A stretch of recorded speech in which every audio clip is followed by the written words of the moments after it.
In terms of the effect on the United States, it was, the beginning of the end of the Second World War, and really the, major engagement of American forces in the fight against Nazi Germany, even though, we had fought the Germans in North Africa and Italy, but this was, sort of the beginning of Götterdämmerung, the final battle. And again, a lot of American young men were involved in the war. My late father-in-law flew C-47s and dropped paratroopers at D-Day, and my wife's uncle, her mother's brother, fought with Patton's Third Army. And this was some pretty tough fighting. If you've ever seen the opening scenes of the great Tom Hanks movie, Saving Private Ryan, it's no exaggeration. So it was a big deal for Americans. Candidly, though, it wasn't such a big deal for the war against Nazi Germany.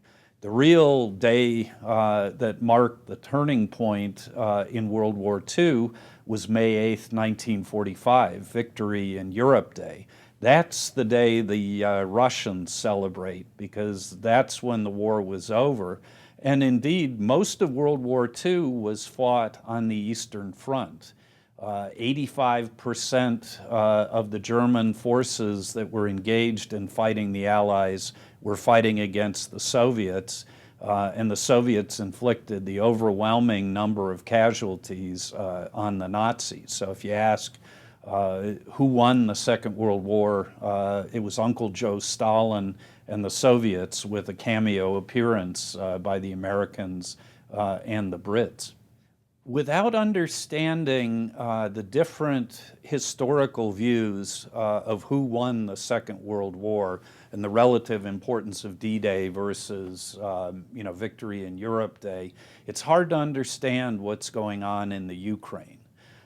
For many of the Russian speakers in the Ukraine, and for many Russians, the issue of the Kiev government moving closer to NATO in the West brings back bad memories of the Second World War, in which a Ukrainian government broke away from the Soviet Union and collaborated with the Nazis in the war against the Soviet Union. So you see these, when there are interviews in Donetsk or Slavyansk with these rebels fighting against the Kiev government, and they say, we're fighting against the fascists.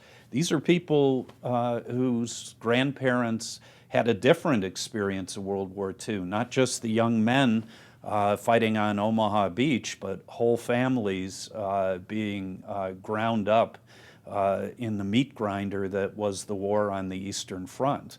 And so in a sense, our preoccupation with D-Day sort of blinds us a little bit to the fact that people in Eastern Europe, and especially in Russia, see the war in a very different historical light. And it's a living thing even today in the Ukraine crisis, because the Russian speakers really do, I think, fear that a pro-Western Ukrainian government in Kiev is going to be the second coming of the regime that collaborated with the Nazis in World War II.